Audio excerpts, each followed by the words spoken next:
2-3 measurement പ്രധാനപ്പെട്ടത് എടുത്തില്ലേ ചുരിദാർ തയ്ക്കാനായിട്ട്. ഇനി നമുക്ക് അറിയേണ്ട 2 മെഷർമെന്റുകളുണ്ട്. അതിൽ പ്രധാനപ്പെട്ടത് ഒന്ന് ചെസ്റ്റ് നമ്മൾ എടുത്തു കഴിഞ്ഞു. രണ്ടാമതേത് വെയിസ്റ്റ് എന്ന് പറയും. വെറും വേസ്റ്റ് അല്ല കേട്ടോ, എൻ്റെ അങ്ങനെ തന്നെയാണ് ഉച്ചരിക്കുന്നത്.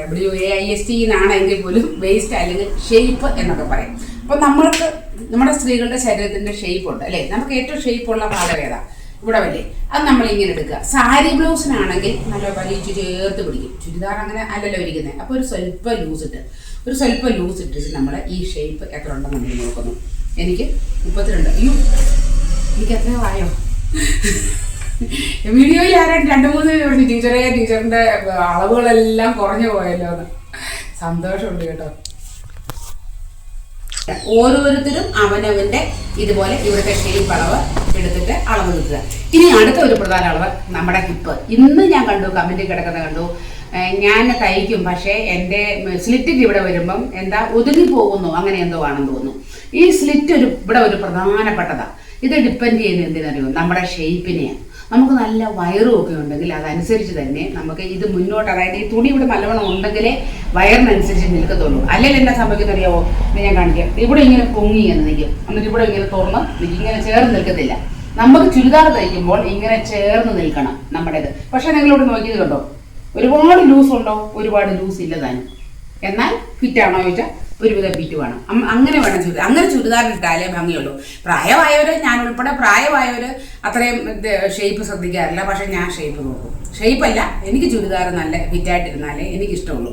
എനിക്കിങ്ങനെ ഒരുപാട് വലുപ്പത്തിൽ തയ്ച്ചിരുന്ന എനിക്കിഷ്ടമില്ല. ഒന്ന് കാര്യം ശ്രദ്ധിച്ചേ, എൻ്റെ സ്ലിറ്റ് കണ്ടോ? ഒരുതപ്പെട്ട ഇത്രയും സ്ലിറ്റ് കയറ്റി എടുത്തില്ല. ഇത് 20-20.5 തോന്നി തയ്ച്ചപ്പം. നിങ്ങൾക്ക് ഈ ചുരിദാർ തയ്ച്ചത് ഞാൻ ഇട്ടിട്ടുണ്ട്, നോക്കിയത് 20.5 തോന്നി. ഞാൻ സാധാരണ ഇടുന്നത് 20 അരയാണ്, അല്ലെ അങ്ങേറ്റം പോയി 21. അതിൽ കൂടുതൽ സ്ലിറ്റ് ഇട്ടാൽ ഇവിടെ വരെ ഇങ്ങനെ നിൽക്കും. ഇങ്ങനെ ഇവിടെ എല്ലാം കൂടെ പൊതിഞ്ഞ് കെട്ടിയ പോലെ നിൽക്കും. അത് അഴുക്കാം. അല്ലെ ഒരു 21.5, അതിൽ കൂടുതൽ വേണ്ട. അതിൽ കൂടുതൽ ആരും എടുക്കണ്ട കേട്ടോ. അത് ശ്രദ്ധിച്ചോടെ. അപ്പം നമ്മൾ സ്ലിറ്റിന് എടുക്കുന്ന മുകളിൽ നിന്നുള്ള ഈ ഇറക്കത്തിനെയാണ് ഞാൻ 21.5 എന്ന് പറഞ്ഞത്. ഞാൻ നിങ്ങൾ തയ്ക്കുമ്പോൾ കാണിച്ചു തരാം. അവിടെ നമ്മൾ നോക്കേണ്ടത് നമ്മൾ എവിടെയാണ് നമ്മുടെ സ്ലിറ്റ് വരുന്നത്. ഈ ഭാഗമല്ലേ, അത് ഏതാണ്ട് നമ്മുടെ പുക്കിളിൻ്റെ തൊട്ട് താഴെയായിട്ട് താഴ്ന്നു വരും. പുക്കിളിൻ്റെ താഴെ, അല്ലെങ്കിൽ ഞാൻ പറയാം ഏറ്റവും കൂടുതൽ വണ്ണം നമുക്ക് ഈ ഭാഗത്ത് എവിടെയാണോ ഉള്ളത് അതിൻ്റെ അളവ് നമ്മൾ ഇങ്ങനെ നോക്കണം. വയറാണെ വയറൊക്കെ ചേർത്ത് നമ്മൾ നോക്കുമ്പോൾ നമുക്ക് എത്ര ഉണ്ടെന്ന് നോക്കുകയും, എനിക്ക് 40 മിച്ചമുണ്ട് അല്ലേ, 41 കൂടാം കേട്ടോ. ഒരു സ്വല്പം അത്ര ലൂസ് വേണോ? വേണ്ട, 40. അപ്പം എനിക്ക് ഈ സ്ലിറ്റ് ഇടാനുള്ള ഈ ഹിപ്പിൻ്റെ വണ്ണം എന്ന് പറയുന്നത് എത്രയാണ്? 40. അത് എവിടെ പിടിച്ചൊക്കെ നിങ്ങൾ കണ്ടോ? ഏറ്റവും നമുക്ക് വണ്ണം തോന്നിക്കുന്നത് എവിടെയാണോ ആ ഭാഗത്താണ് നമ്മൾ എടുക്കുന്നത്. ഇങ്ങോട്ട് താഴോട്ട് ഇറക്കിയല്ല, ഈ മുകൾ ഭാഗത്തായിട്ട്. ആ സ്ലീവ് തയ്ക്കുമ്പോൾ നമുക്ക് ഇത്രയും ഉള്ള കൈ, ഇപ്പോൾ ഈ ചുരിദാർ കൊണ്ടൊക്കെ തയ്ക്കുമ്പോൾ വീട്ടിൽ തന്നെ ആണെങ്കിൽ നമുക്ക് ഒത്തിരി ഇറക്കം വേണ്ട. ഒരു 8.5-9 എടുത്ത് ഇത്രയും മതിയാവും. ഇനി അതല്ല, മുട്ടിന് ഇവിടെ വരെ ഇറക്കാനാണെങ്കിൽ 11.5-12 എടുത്ത് ഇവിടെ വരെ എടുക്കാം. ഇതൊരു 14 ഇഞ്ച് എടുക്കുമ്പോഴാണ് നമ്മൾ മുട്ടിൻ്റെ അവിടെ ഒരു സ്വല്പം കൂടെ ഇറങ്ങി ഇങ്ങനെ വരുന്നത്. അപ്പം നമുക്ക് എവിടെ വരെയാണോ നമ്മുടെ സ്ലീവ് എടുക്കുന്നത് അവിടെ വരെയുള്ളതിൻ്റെ മെഷർമെൻറ്റ് നമുക്കിങ്ങനെ നമുക്ക് നോക്കാം. ഇത് കണ്ടോ, 10 ഇഞ്ച്. അങ്ങനെ നോക്കിയാണ് നമ്മൾ സ്ലീവിൻ്റെ അടിവണ്ണം തയ്യാറാക്കുന്നത്. ഇത്രയും കാര്യങ്ങളുണ്ടെങ്കിൽ നമുക്ക്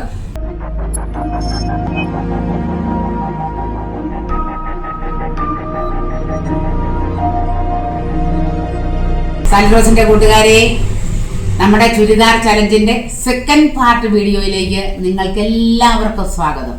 ഞാൻ വീഡിയോ അപ്ലോഡ് ചെയ്തതിന് ശേഷമാണ് ഇന്ന് 2ാം ഭാഗം വെട്ടാനിരിക്കുന്നത്. മുഴുവൻ ഇന്നലെ മടക്കിയിട്ടേക്കുമായിരുന്നു. ഇന്ന് നിവർത്തിയിട്ട് ഞാൻ വന്ന് ഇരുന്നതാണ്. കാരണം എനിക്ക് അറിയണമായിരുന്നു നമ്മൾ എത്ര പേര് ഇത് കാണുന്നുണ്ട്, എങ്ങനെയാണ് നിങ്ങളുടെ പ്രതികരണം. ഒത്തിരി പേരും എന്നെ കണ്ടുകൊണ്ടിരിക്കുന്നവരാണ്. അവരും പറയുന്ന മടുപ്പൊന്നുമില്ല, ഞങ്ങൾക്ക് കോൺഫിഡൻസ് ആണെന്നാണ് പറഞ്ഞത്. അപ്പം അതുപോലെ പുതിയവരും ഞാൻ പുതിയ ആളാണെന്ന് പറഞ്ഞ് ഇൻട്രൊഡ്യൂസ് ചെയ്തിട്ടുണ്ട്. അപ്പോൾ എനിക്ക് സന്തോഷമുണ്ട്. കാരണം ഞാൻ ഇച്ചിരി കാര്യങ്ങൾ പറഞ്ഞ് വളരെ ലാഗ് ചെയ്ത് വളരെ സാവകാശമാണ് പോകുന്നത്. ഇതും അങ്ങനെ പോകത്തുള്ളൂ. കാരണം ഏറ്റവും നിങ്ങൾക്ക് നന്നായിട്ട് മനസ്സിലാകണം. അതിനുവേണ്ടിയാണ് ഞാൻ ഈ ഉദ്യമം. അപ്പം ഇതിനകത്ത് പങ്കാളികളായ എല്ലാവർക്കും ഒരിക്കൽ കൂടെ നന്ദി. ഒരു കാര്യം കൂടെ പറഞ്ഞോട്ടെ, ഞാൻ ഈ അടുത്ത കാലത്തായിട്ട് സബ്സ്ക്രൈബ് ചെയ്യണേ, ലൈക്ക് ചെയ്യണമെന്നൊന്നും പറയാറേ ഇല്ലായിരുന്നു. പക്ഷേ ഒന്ന് പറഞ്ഞോട്ടെ, പുതുതായിട്ട് വരുന്നവർ ഒന്ന് സബ്സ്ക്രൈബ് ചെയ്തിട്ട് വീഡിയോ കാണണേ. അതുപോലെ നിങ്ങൾ ഒരു കാര്യം കൂടെ ചെയ്യണം. ഞാൻ ഇത്രയും പ്രായമായ ഞാൻ ഇത്രയും കഷ്ടപ്പെട്ട് ഈ ഒരു ഉദ്യമത്തിനിരിക്കുമ്പം നിങ്ങളുടെ സുഹൃത്തുക്കൾ കൂടെ ഒന്ന് അയച്ചു കൊടുക്കാൻ, ഒരു 2 പേർക്കെങ്കിലും നിങ്ങളൊന്ന് ഷെയർ ചെയ്തിട്ട് അവരോട് പറയണം ചാനൽ കാണാനും സബ്സ്ക്രൈബ് ചെയ്യാനും കൂടെ ഒന്ന് പറഞ്ഞേക്കണേ. അപ്പം ഞാൻ വീഡിയോയിലേക്ക് തുടങ്ങുക. അപ്പോൾ ഇന്നലത്തെ നിങ്ങൾക്ക് നന്നായിട്ട് മനസ്സിലായി എന്ന് ഞാൻ വിശ്വസിച്ചോട്ടെ.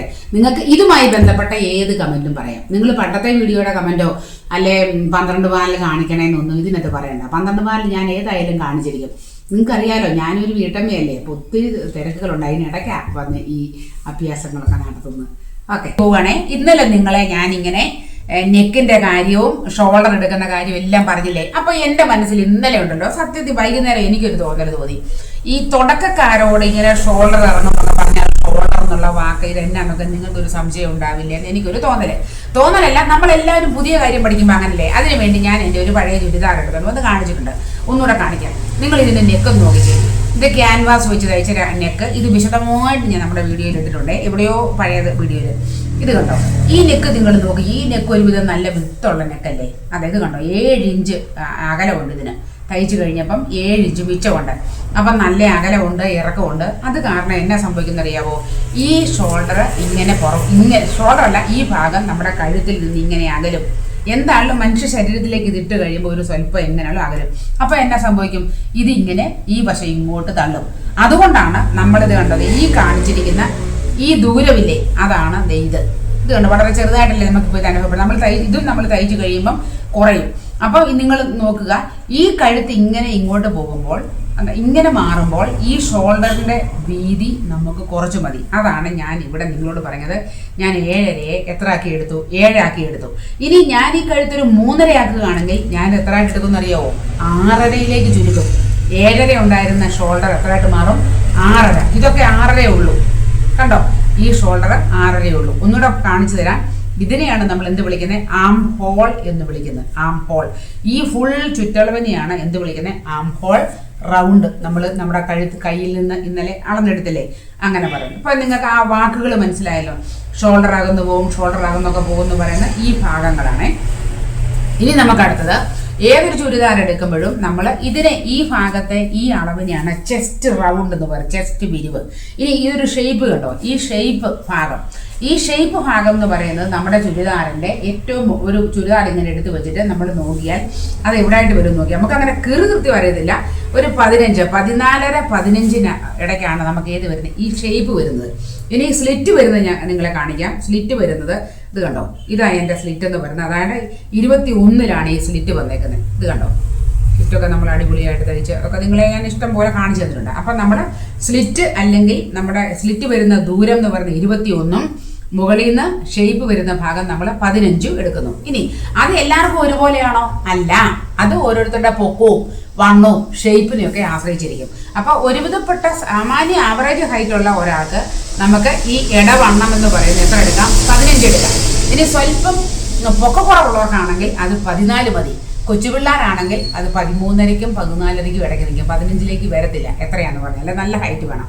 അപ്പം നമുക്ക് രണ്ടിൻ്റെ കൂടെ ആവറേജ് 14.5-യിൽ ഞാൻ എന്താ എടുത്തേക്കുന്നത്, നമ്മുടെ ഷേപ്പ് അടയാളപ്പെടുത്താനായിട്ട് ഒരു വര വരച്ചു, ഷേപ്പ് അടയാളപ്പെടുത്താൻ. ഇനി അതിൻ്റെ താഴെ നമ്മൾ ഇതിനെ നമ്മൾ വിളിക്കുന്ന പേര് വേസ്റ്റ് ലൈൻ എന്നാ. ഇത് ചെസ്റ്റ് ലൈന്.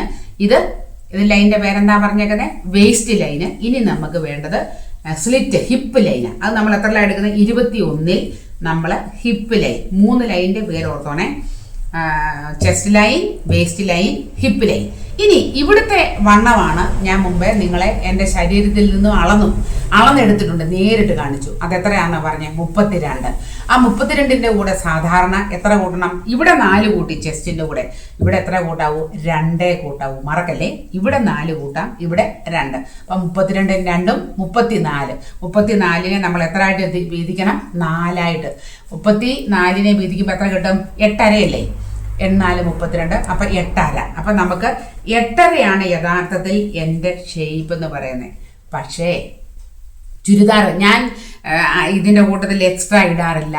ഞാൻ നല്ല ഷേപ്പിന് ചുരിദാർ തയ്ക്കും. പക്ഷേ ബാക്കിൽ ഒരു ടക്ക് ഇടുന്നത് പലർക്കും ഇഷ്ടമാണ്, ഇട്ടാൽ നല്ല ഭംഗിയുമാണ്, അഴുക്കെന്ന് ഞാൻ പറയത്തില്ല. അതുകൊണ്ട് ഈ 8.5-യുടെ കൂട്ടത്തിൽ ഒരു 1/2 ഇഞ്ച് കൂടെ കൂട്ടി 9 എടുക്കാം നമുക്ക്. 9 ഇഞ്ചിൽ എന്തിനാണ്, ടക്ക് ഇടാൻ വേണ്ടിയാണേ. 9-ൽ ഞാൻ അടയാളപ്പെടുത്തി. മനസ്സിലാക്കണേ, നമ്മുടെ നമ്മുടെ ഷേപ്പായ 32-ന്റെ കൂടെ 2 നമ്മൾ കൂട്ടി അതിനെ 4 കൊണ്ട് ഹരിച്ചപ്പോൾ കിട്ടി 8.5-യാണ് യഥാർത്ഥ ഷേപ്പ്. 8.5 എടുത്ത് പോയാലും ഒരു കുഴപ്പമില്ല. ഞാൻ എൻ്റെ നല്ല ചുരിദാറുകളെല്ലാം അങ്ങനെ തയ്ക്കുന്നത്. ഇനി ഒന്ന് ടക്കിടണമെന്ന് നമുക്കൊരു മോഹം ഉണ്ടെങ്കിൽ നമ്മളൊരു 1/2 ഇഞ്ചും കൂടെ ഇവിടെ കൂട്ടി. ഇനി നമുക്ക് എത്ര, നമ്മുടെ സീം അലവൻസ് എന്ന് പറഞ്ഞാൽ എത്ര ആയിരുന്നു, 2 ഇഞ്ച്. ആ 2 ഇഞ്ചും അടയാളപ്പെടുത്തി. അത് ഫുൾ വേണം നമുക്ക് ലൈനിൽ ഇങ്ങനെ വരച്ചിട്ടു. ഇനി നമുക്കടുത്ത് നമ്മുടെ ഹിപ്പ്. നമ്മുടെ ഹിപ്പ് എത്ര ഞാൻ അളന്നത്? 40 ഇഞ്ചാണ് നമ്മൾ അളന്നേക്കുന്നത്. സ്ലിറ്റ് ഹിപ്പിന്റെ വണ്ണം എത്ര? 40. അതും ഇവിടുത്തെ പോലെ തന്നെ 2 കൂട്ടിയേ 42. 42ന്റെ 4 എത്രയാണ്? 42ന്റെ 4 എത്രയാണ്? 10.5. അപ്പൊ നമുക്ക് ആ 10.5 നിങ്ങൾ നോക്കിക്കോണേ, ഞാൻ എടുക്കുന്ന കറക്റ്റ് ആണോ നോക്കിക്കണം. ആ 10.5 ഞാനിവിടെ ഇങ്ങനെ അടയാളപ്പെടുത്തി. ഇവിടെ ഒരു പ്രശ്നമുണ്ട് ഇല്ലേ? ആ പ്രശ്നം പറയട്ടെ എന്നാണ്. ആ പ്രശ്നം വലിയൊരു പ്രശ്നമാണ്, കേട്ടിരിക്കേണ്ട പ്രശ്നമാണ് എൻ്റെ തുടക്കക്കാരെല്ലാം. മറക്കല്ലേ? അത് നമ്മൾ എല്ലായിടത്തും സീം അലവൻസ് 2 എടുത്താൽ ഈ സ്ലിറ്റ് ധരിക്കുന്നിടത്ത് സീം അലവൻസ് only 1. മറന്നു പോകല്ലേ, only 1 ഇഞ്ച് എടുക്കാവൂ. ആ 1 ഇഞ്ച് വേറൊരു കളറിൽ ഞാൻ നിങ്ങളെ വരച്ച് കാണിക്കാം. എത്ര എടുക്കാവൂ? only 1 inch. അപ്പം ഇവിടെയൊക്കെ അയഞ്ഞ് കിടക്കണം എന്നുണ്ടെങ്കിൽ നിങ്ങളൊരു കാര്യം ചെയ്യണേ. ഞാൻ 40ൻ്റെ കൂടെ 2 കൂട്ടി അതിൻ്റെ 4 10.5 ഇവിടെ അളന്നില്ലേ? നിങ്ങളൊരു 1/2 ഇഞ്ച് കൂടെ എക്സ്ട്രാ ഇടണം. 1/2 ഇഞ്ച് ഇവിടെ എക്സ്ട്രാ ഇട്ടിട്ട് അവിടുന്ന് വേണം നമ്മൾ സീം അലവൻസ് 1 ഇഞ്ച് ഇടാൻ. അതെന്തിനാന്ന് മനസ്സിലായല്ലോ? ഈ ഭാഗം ഇറുക്കം വരാതിരിക്കാനായിട്ടാണ്. ഇതൊക്കെ വളരെ കറക്റ്റായിട്ടാണ്. ഇത് ഇങ്ങനെയാണ് ഞാൻ എൻ്റെ ഇത്രയും കാലം ചുരിദാർ തയ്ച്ചിട്ടുള്ളതും നമ്മുടെ വേണ്ടപ്പെട്ടവർക്കൊക്കെ ഞാൻ തയ്ച്ചു കൊടുക്കുന്നത്. അന്നേരം ഇത് തെറ്റാന്നല്ല പറഞ്ഞേ. ഇനി അഥവാ ഞാൻ കാണുന്നത് എന്നെ പോലെ പ്രായമുള്ളവരിൽ നമുക്ക് പല ശരീര ഷേപ്പല്ലേ, അപ്പോൾ ഇച്ചിരി വണ്ണം കൂടുതലൊക്കെ ഉള്ളവർക്ക് ഇവിടെ ഇറുകരുത്. ഇത് ഒരിക്കലും ഇറുകത്തില്ല. ഞാൻ തയ്ക്കുമ്പോൾ നിങ്ങളെ കാണിക്കാം. എങ്കിൽ പോലും ഒരു 1/2 ഇഞ്ച് ലൂസ് ഇവിടെ കൊടുത്തു. എല്ലാവരോടുമല്ല, അങ്ങനെ ആ രീതിയിൽ തയ്ച്ചിടണം എന്ന് ആഗ്രഹിക്കുന്നു. ഇനി ഒരു കൊച്ചു മെഷർമെൻറ്റ് ചെയ്താൽ നമ്മുടെ ചുരിദാർ വെട്ടി നമ്മൾ കയ്യിലെടുക്കും. ഇത് നമ്മുടെ അടിഭാഗത്തെ വണ്ണമാണ് നമ്മൾ നോക്കുന്നത്. ഇത് നമുക്ക് എങ്ങനെ അറിയാം? ഇതും നമുക്ക് നല്ല വണ്ണമുള്ളവർക്ക്, ചുരിദാർ പ്രായമായി എനിക്ക് ചുരിദാറിന് അടിയിൽ നല്ല വിരിവ് വേണം, സ്ലിറ്റിന്റെ ഭാഗത്ത് നല്ല വിരിവ് വേണം എന്നൊക്കെ പറയുന്നവർക്ക് ഇവിടെ കൂടുതൽ എടുക്കാം. അല്ലെങ്കിൽ ചെറുപ്പക്കാർ പിള്ളേരാണ് എടുക്കുന്നതെങ്കിൽ ഞാനിവിടെ 10.5 1 11.5 എടുത്തില്ലേ? ഈ 11.5 മാത്രം മതി കൊച്ചു പിള്ളേർക്ക്. വലിയ വയറില്ലാത്തവർക്ക് 11.5 മതി. മനസ്സിലായോ? അപ്പം നല്ല സ്ലിറ്റ് നല്ല മനോഹരമായിട്ട് കിടക്കും. കൊച്ചു പിള്ളേർ ഡ്രസ്സ് ഇടുമ്പോൾ കണ്ടാകത്തില്ല. കൊച്ചു പിള്ളേരെന്ന് ഉദ്ദേശിക്കുന്നത് വലിയ വയറില്ലാത്ത ശരീരപ്രകൃതമുള്ളവരെയാണ് ഉദ്ദേശിച്ചത്. അപ്പം നമുക്ക് എത്ര എടുത്താൽ മതി? 11.5 തന്നെ മതി.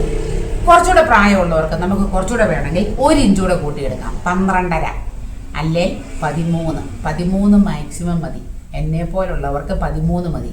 പക്ഷേ നല്ല വയറുണ്ട്, എനിക്ക് ശരീരം ഇച്ചിരി അങ്ങനെ ഇഷ്ടമില്ല എന്നുണ്ടെങ്കിൽ അതിൻ്റെ കൂടെ ഇനിയും കൂട്ടാം എന്നവരോടാണേ. അല്ലാത്തൊരു ഇനി ബാക്കി നമ്മൾ ഇവിടുത്തെ കാര്യം ഞാൻ പറഞ്ഞു. അപ്പം നമുക്ക് ഇവിടെ എത്ര വരെ എടുക്കാം? ഏറിയാൽ മാക്സിമം 15 വരെ. അത് കൂടുതൽ എടുക്കല്ലേ, വൃത്തികട. 15 ആവശ്യം വരത്തില്ല, 14. അപ്പം ഞാൻ എത്ര എടുക്കാൻ പോകുന്നതാണ് നിങ്ങളോട് പറഞ്ഞത്. ഇവിടെ നമുക്ക് എത്ര ഉണ്ട്? നമുക്ക് 11.5 ഉണ്ട്. ഞാൻ എടുക്കുന്നത് അതിൻ്റെ കൂടെ 1.5 ഇഞ്ച് കൂടെ കൂട്ടി 13. അത് നമുക്ക് ധാരാളം മതിയാവും. അപ്പോൾ ഇവിടെ നിങ്ങൾ നോക്കിക്കേ, ഞാൻ ഏറ്റവും അടിയിലത്തെ വണ്ണം എന്ന് പറഞ്ഞ എത്ര എടുത്തേ? 13. ഇവിടെ ഇനി സീം അലവൻസ് ഇല്ല, എല്ലാം കൂടെ കൂട്ടിയാ 13 കേട്ടോ. ഓർത്തോണേ, 13 എടുത്തു. ഇനി നമ്മൾ എന്ത് ചെയ്യണം? നമ്മൾ ഈ 13ലേക്ക് ഈ വരയില്ലേ, ഇതും ഈ 13 വരെ ചേർത്ത് നമ്മൾ ഇങ്ങനെ സ്ട്രെയിറ്റ് ആയിട്ട് വരച്ച് ചേർക്കുന്നു. കണ്ടോ? ചുരിദാർ വെച്ച് ഒന്നുകൂടെ കാണിച്ചു തരാവേ. ഇതെന്നാ നിങ്ങൾക്ക് മനസ്സിലായോ? ഇത് നോക്കിക്കേ നിങ്ങൾ. ഈ പറയുന്നത് എന്താണെന്നറിയാവോ നിങ്ങൾക്ക്? ഇതാ ചുരിദാറിൻ്റെ അടിയിലത്തെ വിരിവെന്ന് പറയുന്നതാണ് ഞാനീ പറഞ്ഞേക്കുന്നത്. അത് നമുക്ക് എത്ര ഉണ്ടെന്ന് നമുക്ക് നോക്കാം. നിങ്ങൾ ഓരോരുത്തർക്കും നിങ്ങൾക്ക് ഏറ്റവും കംഫർട്ടായിട്ട് ഉപയോഗിച്ചുകൊണ്ടിരിക്കുന്ന ചുരിദാറിൻ്റെ അടിവണ്ണം ഇങ്ങനെ നിങ്ങൾ അളന്ന് നോക്കണം. നമ്മൾ നോക്കണേ. നോക്കിയിട്ട് ഇത് കണ്ടോ, എനിക്ക് തയ്ച്ച് 25 ഉണ്ട്. 25. അപ്പം നമ്മളിത് മടക്കി തയ്ച്ചില്ലേ? 2 വശവും നമ്മൾ മടക്കി തയ്ച്ചില്ലേ? അപ്പോൾ നമുക്ക് എത്ര വരും? മടക്കി തയ്ച്ചത് ഉൾപ്പെടെ 25 27ന്റെ പകുതി എത്രയാണ്? 13.5. മനസ്സിലായോ? അപ്പം 13.5 എടുത്തപ്പോഴാണ് ഈ ചുരിദാറിൻ്റെ അതായത് ഈ ഭാഗം ഇങ്ങനെ കിട്ടിയേക്കുന്നത്. പിന്നെ ഒരു കാര്യം കൂടെ പറയാം. നമ്മൾ ഇവിടത്തെ അപേക്ഷിച്ച് ഒത്തിരി വീതി കൂട്ടുമ്പം ഇങ്ങനല്ലേ പോകുന്നത്. അപ്പോൾ നമ്മൾ സ്ലിറ്റ് തയ്ക്കുമ്പോൾ ഇവിടെ ചുളുക്കം വരാനുള്ള ടെൻഡൻസി കൂടുതലായിരിക്കും നല്ല ചുരിദാറുകൾക്ക്. അതുകൂടെ ഓർത്ത് വെച്ചോണേ. ഈ മെഷർമെൻറ്റുകളെല്ലാം ഒന്ന് കൂട്ടിച്ചേർത്ത് കാണിക്കാവേ. കൂട്ടിച്ചേർത്ത് കാണിക്കാം. നോക്കിക്കേ, ഇതല്ലേ നമ്മുടെ പോയിന്റ്. ഈ പോയിന്റും തമ്മിൽ ഒറ്റ വര ഇങ്ങനെ വരയ്ക്കണ്ട. കാരണം ഇവിടെ നമ്മുടെ ബ്രസ്റ്റ് വരുന്ന ഭാഗമാണ് 10.5 11. ഇത് 7.5 നിൽക്കുന്നത്. 8.5 9.5 10 ഇവിടെ. അപ്പോൾ ഇവിടെ നിന്ന് ഇങ്ങനെ നമുക്കൊരു ചെറിയ ഒരു ഷേപ്പിൽ ഇങ്ങനെ അങ്ങ് വരച്ച് പോയി. ഒത്തിരി ഇങ്ങനെ വരയ്ക്കണ്ട. കാരണം നമുക്ക് ചെസ്റ്റും ബസ്റ്റും തമ്മിൽ ഒത്തിരി പ്രൊപ്പോർഷണൽ ഡിഫറൻസ് ഉണ്ടെങ്കിലേ ഒരുപാട് ഇങ്ങനെ വളച്ച് വരച്ചാൽ മതി. അല്ലെങ്കിൽ ഇതാണ് അതിൻ്റെ ഷേപ്പ്. കഴിഞ്ഞ ദിവസം ആരാണ്ട് ചോദിച്ചായിരുന്നു ഷേപ്പ് ഇല്ലാത്തത് എന്തുകൊണ്ടാണ് കേട്ടോ. ഇവിടെ നമ്മൾ എങ്ങോട്ട് വരയ്ക്കണം, ഇതേപോലെ തന്നെ ഇവിടുന്ന് കൊണ്ടുവന്ന് ഈ പോയിന്റിലേക്ക് വരച്ചു. ഇത്രയും പിടി കിട്ടിയോ? രണ്ടാമത്തേത് നമുക്ക് 2 ഇഞ്ച് ഇങ്ങനെ തന്നെ വരച്ച് ഇങ്ങോട്ട് കൊണ്ടുവന്ന് ഈ 1ലേക്ക് കൂട്ടി നമ്മൾ ചേർക്കും. ഇത്രയേ ഉള്ളൂ. ഇനി നമ്മൾ കട്ട് ചെയ്യാൻ പോവാം. ഇനിയും കട്ട് ചെയ്യുന്നതിന് മുമ്പ് ഒരു കാര്യം കൂടെ പറയാം. നിങ്ങൾ ശ്രദ്ധിച്ചിട്ടുണ്ടോ? അത് ഞാൻ ചുരിദാർ വെച്ച് കാണിക്കാം, അപ്പോഴേ നിങ്ങൾക്ക് മനസ്സിലാകത്തുള്ളൂ. ചുരിദാർ വെച്ച് കാണിക്കാവേ. ഇത് കണ്ടോ, ചുരിദാറിൻ്റെ മുൻവശത്തെ കൈക്കുഴി എന്ന് പറയുന്നത്, ഇതിനെ ഫ്രണ്ട് ആം ഹോൾ എന്ന് പറയുന്നത് നിങ്ങൾ ശ്രദ്ധിച്ചിട്ടുണ്ടോ? ബാക്കിലേക്കാൾ കുറച്ചുകൂടി മുന്നോട്ട് ഇറക്കിയെടുക്കും. എന്തുകൊണ്ടാണ്? നിങ്ങൾക്ക് നിങ്ങളുടെ ശരീരത്തിൻ്റെ ഷേപ്പ് നമുക്ക് നോക്കിയറിയാം. നമ്മുടെ ഫ്രണ്ട് മുൻവശം എങ്ങനെ ആയിരിക്കുന്നത്? ബാക്ക് പോലെ വിരിഞ്ഞാണോ? അല്ലല്ലോ, ഇവിടെ കുറവല്ലേ, ഇവിടെ നമുക്ക് വീതി കുറവാണ് അല്ലേ? വീതി കുറവെന്ന് ഞാൻ ഉദ്ദേശിക്കുന്നത് നമുക്ക് തുണി ഇവിടെ കുറച്ച് മതി. അതുകൊണ്ട് നമ്മൾ എന്ത് ചെയ്യുന്നറിയാവോ? മുമ്പ് വരച്ച ആം ഹോൾ ഇവിടെ ഇങ്ങനെ കയറ്റി എടുത്ത് കളയും. ഫ്രണ്ട് ആം ഹോൾ കയറ്റി എടുത്ത് കളയുന്നത് നമ്മുടെ ശരീരത്തിൻ്റെ ഷേപ്പ് അങ്ങനെ ആയതുകൊണ്ടാണ്. അതുപോലെ തന്നെ കയ്യിൽ നിന്നും കൈയുടെ ഫ്രണ്ടിൽ നിന്നും ഇതുപോലെ എടുത്തു കളയും. അത് ഞാൻ വരയ്ക്കുമ്പോൾ കാണിച്ചു തരാം എവിടെയാണെന്ന് മാത്രം നിങ്ങൾ തുടക്കക്കാർക്ക് അറിയാൻ വേണ്ടിയാണ് ഫ്രണ്ട് ആം ഹോൾ എന്ന വാക്ക് ഞാൻ എടുത്ത് പറയുന്നത്. അത്ര നിങ്ങൾക്ക് ഇവിടെ കിട്ടിയില്ലേ? അപ്പം നമ്മുടെ ഈ ചുരിദാറിൻ്റെ ഫ്രണ്ട് ആം ഹോൾ ഇത് നിങ്ങൾ നോക്കിക്കുക. തുറന്നു കഴിയുമ്പോൾ നമ്മൾ കട്ട് ചെയ്ത് കഴിയുമ്പോൾ നമുക്ക് 2 പീസ് കിട്ടും അല്ലേ? അതിലെ അകത്തെ പുറകിലിരിക്കുന്ന പീസിനെ ബാക്ക് പീസായിട്ടും ഫ്രണ്ടിലിരിക്കുന്ന പീസിനെ ഫ്രണ്ട് പീസായിട്ടുമാണ് നമ്മൾ കണക്കാക്കുന്നത്. അതെങ്ങനെയാണെന്ന് നോക്കിക്കോ നിങ്ങൾ വേണമെങ്കിൽ. ഇത് കണ്ടോ, ഈ ഷേപ്പിലാണ് നമ്മളിപ്പം വെട്ടിയെടുക്കുന്നത്. കണ്ടോ, ഇങ്ങനെ ഇരിക്കും.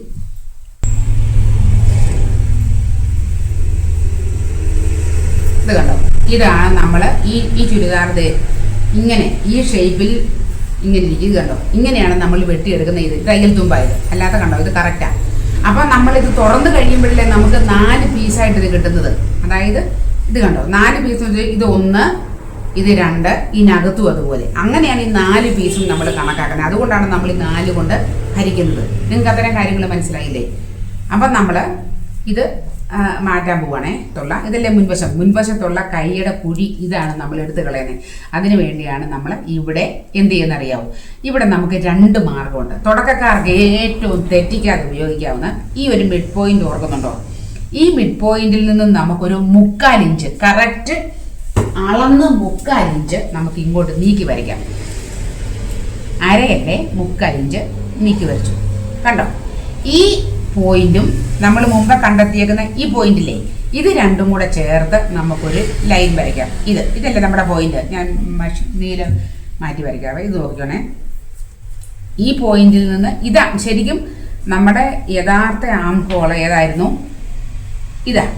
ഇനി നമ്മൾ വരയ്ക്കുന്ന ഫ്രണ്ട് ആം ഹോളാണ്. അത് നമ്മളിങ്ങനെ കുഴിച്ച്, കണ്ടോ നിങ്ങൾ വരുന്ന കണ്ടോ, ഇത് ലൈൻ പോകുന്ന കണ്ടോ, കുഴിച്ച് ഇതിലോട്ട് ഇങ്ങനെ കൊണ്ടുവന്ന് നമ്മൾ വീണ്ടും പതുക്കെ ഈ പഴയ ലൈനിലോട്ട് കൊണ്ടുവന്ന് ചേർക്കും. കണ്ടോ, ഇവിടെ ഒരു കാരണവശാലും ഇവിടെ വെട്ടരുത്. ഇവിടുന്ന് ഒരു 1.5-2 ഇഞ്ചോളം വെട്ടാതെ വന്നിട്ട് ഇവിടെ വരുമ്പോഴാണ് നമ്മളിങ്ങനെ കുഴിച്ച് വിടുന്നത്. കണ്ടോ, ഇത് വളരെ കറക്റ്റായിരിക്കും. എങ്കിലേ നമുക്ക് ഇരിക്കുന്ന ചുരിദാറിലോട്ട് നോക്കി. ഇത് കണ്ടോ, ഈ ഫ്രണ്ട് ഭാഗത്ത് ഇവിടെ തുണി ചുളുങ്ങി ഇങ്ങനെ കുടുങ്ങി കിടപ്പുണ്ടോ? പലരുടെയും ചുരിദാർ നല്ലതായിരിക്കും, പക്ഷെ നിങ്ങൾക്ക് ശ്രദ്ധിച്ചാൽ അറിയാം ഇവിടെ ഇങ്ങനെ ഞുറിവായിരിക്കും. ഇവിടെ ഇത് കണ്ടോ, ഇത് നല്ല കറക്റ്റ് ഫിറ്റായിട്ട് നിൽക്കുന്നത് കണ്ടോ. ഇങ്ങനെ ഫിറ്റായിട്ട് നിൽക്കണമെങ്കിൽ നമ്മൾ എന്ത് ചെയ്യണം? ഈ ആം ഹോൾ ഇവിടെ നിന്ന് ഇങ്ങനെ എടുത്ത് കളയണം. അതുപോലെ നമ്മുടെ ഈ കൈയുടെ അവിടെ ഇങ്ങനെ കൈയും നമ്മൾ എടുത്ത് കളയുന്നതുകൊണ്ടാണ് ഇവിടെ ഞുറിവില്ല. വിചാരത്തിലൊക്കെ ഇരുന്നിട്ട് ഒരു വെട്ടാൻ തുടങ്ങുമ്പോൾ ഓടി ഇങ്ങോട്ട് വന്നിട്ട് നമ്മൾ ആദ്യം നോക്കുമ്പോൾ എന്തേ ഇങ്ങനെ കിടക്കുന്ന ഇവിടെ നിന്ന് തുടങ്ങിയേക്കാന്ന് വിചാരിച്ച് വെട്ടും അല്ലേ? അങ്ങനെ ഒരിക്കലും ചെയ്യരുത്. നമ്മൾ വെട്ടുന്ന എപ്പോഴും ബാക്ക് നെക്കിൽ നിന്നേ വെട്ടി തുടങ്ങാവൂ. മറക്കല്ലേ, അത് മനസ്സിൽ കിടക്കണം. ബാക്ക് നെക്ക് മുതലേ വെട്ടി തുടങ്ങാവൂ. അല്ലെങ്കിൽ നമുക്ക് ഇതൊക്കെ ചിലപ്പം പാറ്റേൺ വെച്ച് തയ്ക്കാനോ അല്ലെങ്കിൽ വേറെ തുണി വെച്ച് ലൈനിങ് തുണിയാണെങ്കിൽ വേറെ തുണി വെച്ച് അടിച്ച് മറിക്കാനോ ഒക്കെ ആണെങ്കിൽ ഈ കഴുത്ത് വെട്ടേണ്ട ആവശ്യമേ ഇല്ല. ഞാൻ ഇപ്പം കഴുത്ത് വെട്ടുന്നില്ല, പിന്നെ ഞാൻ കഴുത്ത് വെട്ടിക്കൊള്ളാം. അതുകൊണ്ട് നമ്മൾ ആദ്യമേ ഇത് കണ്ടോ ഇങ്ങനെ വന്നിട്ട് ആ സ്ലോപ്പിലേക്ക് 1/2 ഇഞ്ച് സ്ലോപ്പിലേക്ക് മാറ്റി വെട്ടി. അന്നേരം തന്നെ ഇവിടെ ഒരു നോച്ചെന്നാ പറഞ്ഞത്, ഇങ്ങനെ ഒരു കട്ട് കൊടുക്കാൻ മറക്കല്ല. കാരണം മാറിപ്പോകാതിരിക്കാൻ വേണ്ടിയാണേ. അത് ചെയ്തോണം. ഈ ഒരു മടക്ക് പാടി ഇങ്ങനെ ഒന്ന് പ്രസ് ചെയ്ത് കൊടുക്കുകയും ചെയ്തോണം. ഇനി ഞാൻ വെട്ടി വരും, നിങ്ങൾ നോക്കും. നമ്മൾ തയ്ച്ച് വരച്ച് പോയി കഴിഞ്ഞാൽ പിന്നെ നമ്മൾ മറന്നു പോകും. അതുകൊണ്ട് ഈ 4 തുണിയിലും കിട്ടത്തക്ക രീതിയിൽ ഇവിടെയും ഒരു നോച്ച് കൊടുക്കാൻ മറക്കല്ല. 4 തുണിയിലും വീണുവെന്ന് ഉറപ്പ് വരുത്തണം. അതിനുശേഷം നമ്മൾ ബാക്കി ഇങ്ങനെ വെട്ടി, അയ്യോ എൻ്റെ തുണി വെട്ടിയേന്നോർത്ത് സങ്കടപ്പെടുന്നവരുണ്ടോ? ആദ്യമായിട്ട് തയ്ക്കുന്നവർ ഒന്നും സംഭവിക്കത്തില്ല. കട്ടിയപ്പോൾ നമ്മുടെ വീഡിയോ കട്ടായിപ്പോയി, എന്തോ കോള് വന്നത്. അതുകൊണ്ട് ഞാൻ നിങ്ങളെ ഒന്നുകൂടെ കാണിക്കുകയാണേ. ഈ നിങ്ങൾ ഓർക്കുന്നുണ്ടല്ലോ, ഫ്രണ്ടിലെ ആം ഹോൾ നമ്മൾ കുഴിച്ചു വെട്ടിയില്ലേ, ഇത് ഏതിന് മാത്രമേ വെട്ടാവൂ? ഫ്രണ്ട് പാർട്ടിൽ മാത്രമേ വെട്ടാവൂ. ഒരിക്കലും ബാക്ക് പാർട്ട് ഇങ്ങനെ വരച്ച് കയറ്റി വെട്ടരുത്. നമ്മൾ ഏതിൽ കൂടെ വെട്ടണം? ആദ്യം വരച്ചിരുന്നൊരു ഭാഗമില്ലേ, ആദ്യം കൂടെ തന്നെ ബാക്ക് വെട്ടി മാറ്റിയതിന് ശേഷമേ നമ്മൾ ഏത് വെട്ടാവൂ? ഫ്രണ്ടിനെ നമ്മൾ ഇങ്ങനെ എടുത്ത് വെട്ടാവൂ കേട്ടോ. നമ്മൾ നെക്ക് വെട്ടരുതെന്ന് പറഞ്ഞ പോലെ തന്നെ ഇവിടവും രണ്ടാമത് എടുത്ത് വെച്ചിട്ട് ഈ ഫ്രണ്ട് ആം ഹോൾ നമ്മൾ കുഴിച്ച് വെട്ടാവൂ.